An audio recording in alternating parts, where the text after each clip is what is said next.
ስራ እስከ ምክትል እንትኑ ወደዛ መምራት ነበረባቸው አቡነ አብርሃም አልፈቀዱልንም።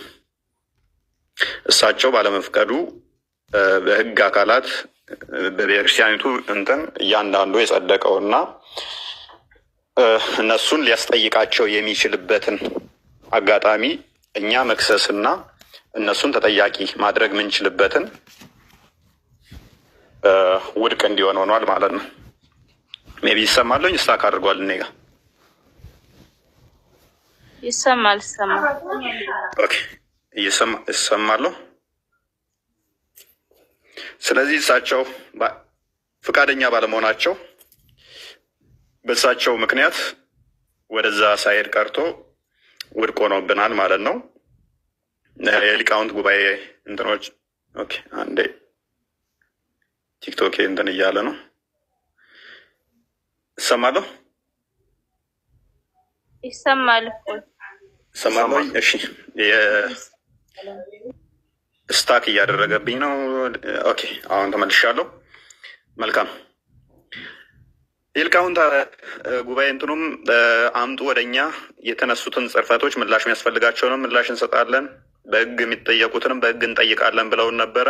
እንግዲህ ወደዛ ለመሄድ አሁንም አቡነ አብርሃም መፈቀድ ነበረባቸው። አቡነ አብርሃም ሊፈቅዱልን አልቻሉም። ጋርቤጅ ውስጥ ጨምረውታል ማለት ነው። በህግ አካላት ረቆ የጸደቀውንና የቤተክርስቲያኒቱ እንትኖቹ የያዙትን ውድቅ እንዲሆን አድርገውብናል ማለት ነው። ስለዚህ ያለው አማራጭ በህግ እኛ መክሰስ እንዳንችል አቡነ አብርሃም አግደውናል፣ ከልክለውናል። እሱን ለምንድን ነው ያደረጉት? ደውላችሁ ጠይቋቸው። ምናውቀው ነገር የለም። ነገር ግን መጨረሻ ላይ በስም እየጠሩ አቡነ አብርሃም እንደዚህ ክስ ልናደርግ ስንል ይህንን ነገር ክስ አቋርጠውብናል ብሎ መናገሩ እንደኔ አግባብ አይመስለኝም። ምክንያቱም አቡነ አብርሃምን እስከማውቃቸው ድረስ በፊት ለፊት ቆሞ እኔን ገላችሁን ወደ ልጆች የምትሄዱት ብሎ የተናገሩ ናቸው። ጥይት ናዳ እየወረደባችሁ አንድም ጨረፍታ ሳይነካችሁ እግዚአብሔር በሕይወት አቆያችሁ አይደል? እንኳን እግዚአብሔር አቆያችሁ፣ እንኳን እግዚአብሔር ጠበቃችሁ። ትናንትና ግን አንድ ከተነገረው አሁን እፎይ ወንድማችን ትናንትና መጥቶ ነበረ። ብዙ ሀሳቦችን አጋርቶናል። የነበሩበትን ያሳለፉትን እያንዳንዱን ነገር እየነገረን ወይም እያጋራን ነበረ። which is good። እግዚአብሔር እንኳን ረዳቸው። በመከራ ውስጥ ማለፍ የክርስቲያን አንደኛው ዕጣ ፋንታው ነው። ኦኬ፣ ክርስቲያን የግዴታ በመከራ ውስጥ ያልፋል። ስለዚህ እፎይና ጳላውዲዮስ ማለት በእጅጉ እድለኞች የሆኑ ክርስቲያኖች ናቸው። በጣም እድለኞች ናቸው። በዚህ በጣም ኃጢአት በበዛበትና ስንፍና በበዛበት ዓለም እግዚአብሔር የሰማዕታትን መንገድ ያሳያቸው እግዚአብሔር እንዳለ በዚህ ዘመን ማሳያ የሆኑ ወንድሞች ናቸው። መከራ መጣ፣ በመከራ ውስጥ ደግሞ እግዚአብሔር አሳለፋቸው። ኦኬ፣ እስካሁን ነፍሳቸውን ጠብቆ አስቀመጣቸው። ስለዚህ ይህ ትልቅ ነገር ነው። ስለዚህም እግዚአብሔርን እናመሰግነዋለን እና አሁንም ደግሞ ከዚህ በላይ እግዚአብሔር ጽናቱን፣ ብርታቱን፣ ጉልበቱን ሰጥቶ እንሰራዋለን እናደርገዋለን ብለው ያሰቡትን ነገር እንዲያደርጉት መልካም ምኞቴ ነው። እግዚአብሔር አምላክ አሁንም ባሉበት ቦታ ይጠብቃቸው። ነገር ግን ገና ፈተና ክርስቲያናዊ ነው። አንድ ሰው ሲፈተን ይጨበጨብለት ዘንድ አያስፈልግም። ባይዚ ስትፈተን ሁሉም በጸሎት ነው የሚያስብ እንጂ በቃ የሆነ አንድ ሰው ተፈተን አሁን አንድ ሰው በርትቶ ሲፈተን ሌላ ሰው የደከመን ሰው ብናገኝ ልንመጻደቅበት ምናምን ነገር አይገባም። ሰው ፈተና ከተፈተነ ክርስቲያኑን ወሳኝ ነው የሚባለው። ጎበዝ፣ እግዚአብሔር የሐዋርያትን መንገድ ነው ያሳየው ማለት ነው። አሁን ነው እፎይ ተፈተኑ፣ በጣም ነው ደስ የሚለው። እንኳን እግዚአብሔር ረዳቸው፣ እንኳን ለዚህ ክብር አበቃቸው። እግዚአብሔር ለሃይማኖታቸው ተብሎ መሳደድን፣ መገፋትን ያዩ ዘንድ እንኳን እግዚአብሔር ረዳቸው። ለእነሱ ይህ በጣም ትልቅ እድል። ስለዚህ ክርስቲያኑ እነሱን በጸሎት ከዚህ በላይ ልባቸው እንዲበረታ እንዲጸና ክርስቲያኑ እነሱን በጸሎት ነው ማሰብ ያለበት።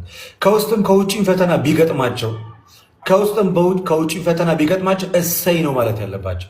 አሜን ብለው ነው መቀበል ያለባቸው እንጂ ለየትኛውም ውስጣዊም ሆነ ውጫዊ ፈተና ኔጌቲቭ ሪስፖንስ መስጠት አይጠበቅባቸው።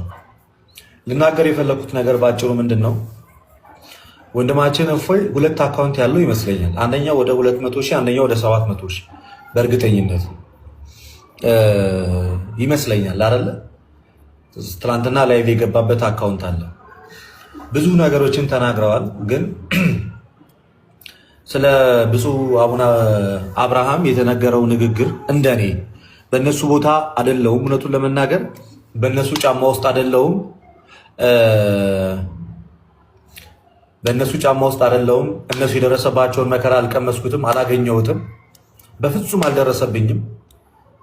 ስለዚህ እነሱ ቢናገሩ የትኛውንም ነገር ያምርባቸዋል። ምክንያቱም እነሱ በሞት ላይ ተረማምደዋል። እግዚአብሔር በሞት መካከል እንዲህ በሞት መካከል አሳልፏቸዋል። በጣም ኃይለኛ ነጎድጓድ በሆነ ሞት ውስጥ ግን ደግሞ ምንም እንኳን ፈተና ቢገጥመን፣ ምንም እንኳን ከባድ ነገር ቢገጥመን በስም እየጠሩ አቡነ አብርሃም እንደዚህ ክስ ልናደርግ ስንል ይህንን ነገር ክስ አቋርጠውብናል ብሎ መናገሩ እንደኔ አግባብ አይመስለኝም። ይህ ለምንድን ነው? አባቶች ምንም ነገር ሲያደርጉ ያለ ምክንያት ያደርጋሉ ብዬ አላስብም። ያለ ምክንያት አንዳንድ ነገሮችን ያደርጋሉ። ምናልባት አቡነ ነፎ ያዩበት መንገድ ከደረሰባቸው መከራና ችግር አንጻር ሊሆን ይችላል። ከደረሰባቸው መከራ ችግር አንጻር መገፋት ሊሆን ይችላል። ኦፍኮርስ ስሜቱ እንደዛ ሊያናገር ይችላል። ዋቲፍ አቡነ አብርሃም አለመክሰሳቸው ነገሩን አርግቦትስ ቢሆን በምን እናውቃለን? ወደ ከፍተኛ የእርስ በርስ ግጭት ውስጥ እንዳንገባ አድርጎስ ቢሆን ሰከን እንዲባል አድርገውስ ቢሆን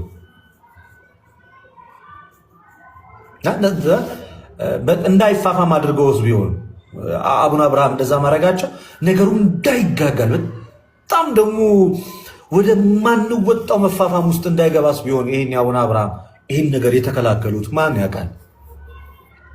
ምክንያቱም አቡነ አብርሃምን እስከማውቃቸው ድረስ በፊት ለፊት ቆሞ እኔን ገላችሁን ወደ ልጆች የምትሄዱት ብሎ የተናገሩ ናቸው።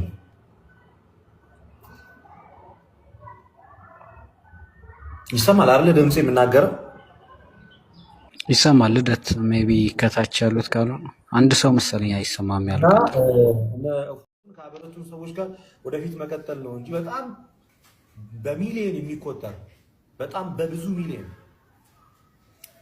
ሚሊዮን የሚቆጠሩ አማኞችን የሚመሩትን አባቶች በእንደዚህ አይነት ቪዲዮም ሆነ በእንደዚህ አይነት የላይቭ ንግግር መናገር እንደኔ ግን ልክ አይደለም። የተሰሩ በጣም በርካታ ብዙ ነገሮች ኖሩ ይችላሉ። ያሳለፋችሁት በጣም ብዙ መከራ ሊኖር ይችላል። ልክ ነው፣ አሳለፋችሁ። ሌላኛው ደግሞ ኢትዮጵያ ውስጥ ያሉ ሰዎች፣ ኢትዮጵያ ውስጥ ያሉ ወንድሞች ለምን አልተናገሩ ምናምን ነገር ብላችሁም ደግሞ አንዳንድ ሰዎች መከፋት አይኖሩባችሁ። ውጭ ያላችሁትም ሰዎች እኮ እህቶቻችንን ብትሆኑ ፊታችሁን ሸፍናችሁ ነው ቪዲዮ ሰራችሁት እንጂ ፊታችሁን ገልጣችሁ አይደለም የሰራችሁት። ኦኬ። ስለዚህ አንዳንድ ልናስባቸው የሚገቡትን ነገሮች ልታስቡ ይገባል። ለዛ ብዙ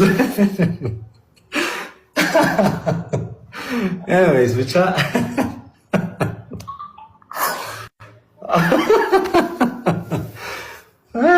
ኤኒዌይስ ሁላችንም አስመሳዮች ነን በሚለው ልጠቅልለው ንግግሬን።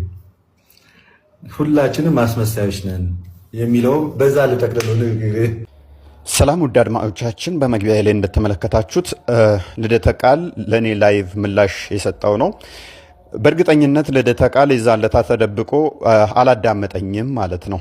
ስላላዳመጠኝ ወይንም ደግሞ ተሸራርፎ የሰጡት መረጃዎችን ሰምቶ ሊሆን ይችላል ለእኔ ምላሽ የሰጠው። እኔ አባታችን አቡነ አብርሃምን ምን ብዬ ነው የተናገርኩት? ክስ እንዳንመሰርት እሳቸው አልፈቀዱልንም፣ ሰው ጠይቋቸው ለምን እንደከለከሉ ብዬ ነው ያልኩት። ይሄ ደግሞ አንድ ልጅ አባቱን የሚጠይቀውን ጥያቄ ነው የጠየኩት። እንኳን ምድራዊ አባታችንን ሰማያዊ አባታችንን እንድንጠይቀው ኑ ጠይቁኝ ብሎ ፍቃድ የሰጠን ነው ማለት ነው። መጠየቅ ብቻ አይደለም፣ ኑ እንዋቀስ ይላል የኛ አምላክ ማለት ነው። የሆነ ቦታ ላይ ቁጭ ብሎ የሚያስፈራራ እንዳትጠይቁኝ ምንም እንትን እንዳትሉ የሚል አምላክ አይደለም የምንከተለው። እንኳን ምድራዊውን አባታችንን ሰማያዊ አባታችንን እንኳን እንጠይቃለን ማለት ነው። እንጠይቃለን። ይህንን እንድንጠይቀውም ደግሞ ራሱ ነው ፍቃዱን የሰጠን ማለት ነው። ልክ እንደ ሙስሊሞቹ እንዳትጠይቁ የሚል አስተምሮ እኛ ጋር የለም። ወይንም ደግሞ ልክ እንደ ካቶሊኮቹ ፖፑ ኢንፋሊብል ነው ብለን አናምንም። ማንኛውም ፖፕ ራሱ ይሳሳታል ብለን እናምናለን። ወይ ጥያቄ መጠየቅ ነውር ነው ብለን የምናምን ሰዎች ስላልሆንን ማለት ነው። ስለዚህ አባታችንን ጠይቀናል። የጠየቅንበትም ምክንያት ደግሞ ምንድነው? እሱ ቋሚ ሲኖዶሱና የሊቃውንት ጉባኤ አባላት አማክረናቸው ነበረ። ምንድነው እሱ ያሉን? መረጃዎቻችሁን ሰብስቡና አምጡ፣ ክስ የሚያስፈልገውንም እንከሳለን፣ መግለጫ ለሚያስፈልገው መግለጫ እናወጣለን አሉን። ይህንን አደረግን። መረጃዎችን ሰበሰብን፣ ቪዲዮዎችን ሰበሰብን፣ በመጽሐፍት ደረጃ የተጻፉትን ሰበሰብን። ቁርአን ውስጥ ክርስትናን የሚያጥላሉ የሚያንቋሽሹትን አወጣን። በሐዲስ የተጠቀሱ ክርስትናን የሚሳደቡትን በሙሉ ሰበሰብን። እነኚህ ሁሉ ሰብስበን መረጃ ይዘን ሄድን። ስለዚህ አቡነ አብርሃም ይህንን ወደ ቋሚ ሲኖዶስና ወደ ሊቃውንት ጉባኤ ለማለፍ እሳቸው መፍቀድ ነበረባቸው። ስለዚህ አልፈቀዱልንም። እሳቸው ካልፈቀዱ ደግሞ ቋሚ ሲኖዶሱም ምንም መግለጫ ማውጣት አይችልም፣ ወደ ክስም እንዲሄድ ማድረግ አይችልም። ሊቃውንት ጉባኤ አባላትም ምላሽ መስጠት አይችሉም፣ ወደ እነሱ ስላልደረሰ ወደ እነሱ መምጣት ስላልቻለ ማለት ነው። መግለጫ ይሰጣል ተብሎ እየተጠበቀ ነበር፣ ታውቁታላችሁ። ስለዚህ መግለጫ ሳይሰጥ ቀረ። ነገሮች ሁሉ በዛው ተቋጩ ማለት ነው፣ በዛው እንዲቀሩ ሆኑ። ነገር ግን ከጊዜ በኋላ ነገሮች ካለፉ በኋላ ማለትም ይሄን እኛ ተተከለከልን በኋላ ማድረግ እንደማንችል ካደረጉም በኋላ ለራሳቸው ፈልገውት ይመስለኛል አቡነ አብርሃም ደህንነቶች ነገ ይመጣሉ፣ የህግ አካላቶች ይመጣሉ፣ መረጃዎቻችሁን ስጡን፣ ዶክመንታችሁን ስጡን ብለው ጠይቀውናል፣ ደውለውልን ነበረ። ስለዚህ እኛ ደግሞ መረጃውን አንሰጥም፣ በቃ ቁመነዋል፣ ትተነዋል ክሱን የሚል ምላሽ ሰጥተናቸዋል። ስለዚህ እሳቸው በራሳቸው መንገድ ሄደው ክስ መክሰስ ይችላሉ፣ መረጃዎች መሰብሰብ ይችላሉ። እኛ የሰበሰብነው መረጃ ግን በቃ ትተነዋል፣ ምክንያቱም በመጀመሪያ ለምነናችሁ ነበረ፣ ፈቃደኛ አልሆናችሁም። አሁን ተስፋ እንትን ካለ በኋላ ለራሳችሁ ስትሉ ደግሞ አጠይቁን የሚለውን አድርገናል። ለምን በመጀመሪያ እንደከለከሉ ጠይቋቸው ማለት ነው። ለምን እንደከለከሉ በመጀመሪያ ጠይቋቸው ብለን ያልነው። ስለዚህ ይሄ ምንም ያስከፋ ነገር በሌላ የሚተረጎም አይደለም። በሁለተኛ ደረጃ ላይ ልደተ ቃል ስለኔ መልካም ነገር የተናገርከውን ሰምቼዋለሁኝ። ብዙም አያስጨንቀኝም እሱ ነገር ግን እህቶችን የተናገርካቸው ነገሮች በጣም በሚያሳዝን ሁኔታ ልቤን ሰብሮታል፣ አስከፍቶታል። ለምን እንደሳክ ራሱ አልገባኝም። ጅል በመሳቅ ራሱን ይደልል ይሆናል እንጂ ልክ እንደ ጅል ለምን እንደሳቅ አልገባኝም። ምክንያቱም ቪዲዮ ተሸፍነው መስራታቸው እንደዚህ የሚያስቅህ ከሆነ አንድ ቪዲዮ ሰርተህ እኮ ስላሸማቀቁህ ያችን ቪዲዮ አጥፍታታል። ስለዚህ እስልምና ላይ መስራት እንዲቀላል እንዳልሆነ ልትረዳው ይገባ ነበር ማለት ነው። እነሱ ጌም እየተጫወቱ አይደለም። እሺ ላይቭ ቪዲዮ የሚገቡት ወይንም ቪዲዮ የሚሰሩት ቪዲዮ ሲሰሩ ስራ እየሰሩ ነው። እነኛን ሴቶች ለማሸማቀቅ በዚህ መጠን መሳቅህ፣ በዚህ መጠን ማናናቅህ፣ በዚህ መጠን አስመሳዮች ብለህ መናገርህ በጣም ያሳዝናል። እሺ በጣም አዝኜብሃለሁኝ። ምክንያቱም ለክርስቶስ በዚህ መጠን ራሳቸው መስዋዕት ከፍለው ሙስሊም ቤት እየሰሩ ያውም ቢታወቁ ሊያስገድላቸው የሚችልን እንደዛ እየሰሩ ማላገጥህ በጣም ያሳዝናል ማለት ነው። በጣም ያሳዝናል። ስለዚህ ባታደርገው ጥሩ ነበረ። ቀጣይ ግን ከዚህ በላይ ሊሄድብህ እችላለሁ ማለት ነው። በሴቶች ጉዳይ በእህቶቻችን ላይ ወይንም በእህቶቼ ላይ ከመጣህ ማለት ነው እኔን እንደፈለገ መናገር ትችላለህ። ያ እህቶቻችንና አረብ ሀገር ያሉ አስመሳዮች ምናምን ብለህ ግን እነሱ ላይ እንድትናገር እድል አልሰጥም፣ አልፈቅድልህም። ኢትዮጵያ ውስጥ ሆነ ከፈራህ ሳውዲ ላይ ላሉትማ እንዴት ሊከብድ እንደሚችል መረዳት ሲኖርብህ አይ እንደዚህ ያላችሁ ውጭ ያላችሁ ምናምን ብለህ እንድታላግጥ አይፈቅድልህም ማለት ነው። ሰው ጥንቃቄ አድርግ።